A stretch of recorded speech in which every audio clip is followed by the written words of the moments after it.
നമസ്കാരം. Piece begins when you stop chasing everything.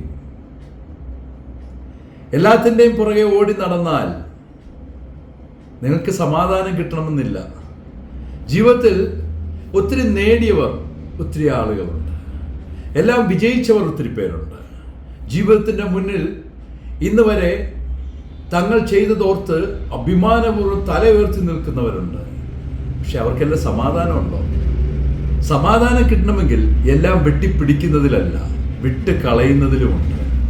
ജീവിതത്തിൽ തിരിഞ്ഞു നോക്കുമ്പോൾ ഒത്തിരി പ്രയാസങ്ങൾ, പ്രശ്നങ്ങളും വിഷമങ്ങളും ഒക്കെ കാണാം.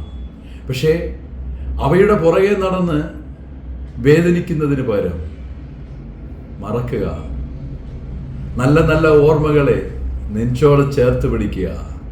ജീവിതം വീണ്ടുമുണ്ട് ബാക്കി. നാം എപ്പോഴാണ് നമ്മുടെ യഥാർത്ഥ സമാധാനം അനുഭവിക്കുന്നതെന്നറിയാം. പിടിച്ചെടുക്കുന്നതിലല്ല, പിടിച്ച് നേടുന്നതിലല്ല, വിട്ടുകൊടുക്കുമ്പോഴാണ്. നമ്മുടെ ലൈഫിൽ നാം ഓരോ കാര്യങ്ങളും നമുക്ക് കിട്ടാതെ വരുമ്പോൾ നാം ദുഃഖിക്കുന്നു, നമുക്ക് ലഭിക്കാതെ വരുമ്പോൾ നാം വേദനിക്കുന്നു.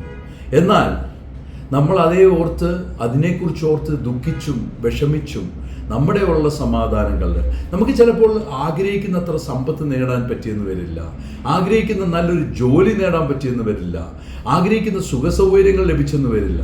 ഇതൊക്കെ ഓർത്ത് വിഷമിക്കുകയാണ്. വേണ്ട, കിട്ടിയതോർത്ത് സന്തോഷിക്കുക. നിങ്ങളുടെ സമാധാനം തിരിച്ചെടുക്കേണ്ടത് വേറെ ആരുമല്ല, അത് നിങ്ങൾക്ക് മാത്രമേ പറ്റുകയുള്ളൂ. ജീവിതത്തിൽ എന്നാണോ സമാധാനമുള്ള വ്യക്തിയായി ജീവിക്കാൻ പറ്റുന്നത്, അതാണ് ഏറ്റവും വലിയ ഭാഗ്യം. 1000 നിധികളേക്കാൾ മഹത്വമുണ്ടാവും ആ ജീവിതത്തിന്. പലപ്പോഴും നമ്മുടെ സമാധാനം ഒരു കോഹിന്നൂർ രത്നം പോലെയാണ്. അത് കൈവിട്ട് പോകാതിരിക്കുക. പോകുമ്പോഴേ അതിൻ്റെ വാല്യൂ നമുക്ക് തിരിച്ചറിയാൻ പറ്റുള്ളൂ. അത് പോകാതിരിക്കാൻ ശ്രമിക്കുക. ആ രത്നത്തെ മുറുക്ക നെഞ്ചോടെ പിടിക്കുക. ആര് വിചാരിച്ചാലും അതിനെ എടുത്ത് കളയാൻ പറ്റില്ല.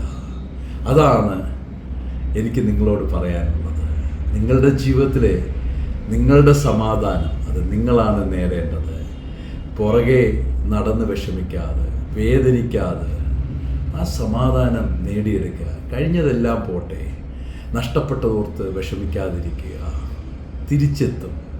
ജീവിതം പ്രതീക്ഷകളുടെ ഇതാണ്.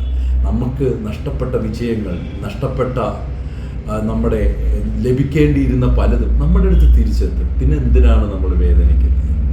എല്ലാം ദൈവത്തോട് പ്രാർത്ഥിച്ച് നഷ്ടപ്പെട്ടു പോയ സമാധാനം വീണ്ടെടുത്ത് സമാധാനമുള്ളവരായി ജീവിതത്തിൽ മുന്നേറാൻ നിങ്ങൾക്ക് കഴിയട്ടെ എന്ന് ഞാൻ പ്രാർത്ഥിക്കുന്നു. ഞാൻ നിങ്ങളോടൊപ്പം ഉണ്ട്, നിങ്ങളും എന്നോടൊപ്പം കാണുമെന്ന് വിശ്വസിക്കുന്നു. ഞാൻ നിങ്ങളുടെ ഡോക്ടർ ഡഗ്ലസ്. Thank you.